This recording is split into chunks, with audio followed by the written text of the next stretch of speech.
Okay, lepas kita sudah tukar getah yang baru, mungkin jadi macam ni lah. Pintu tak boleh tutup yang benar.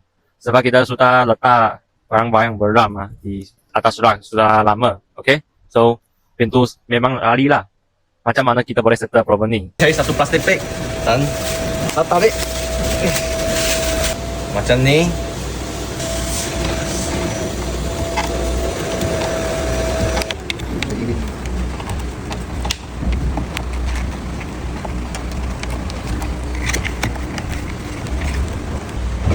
Okay, macam ni. Sudah settle.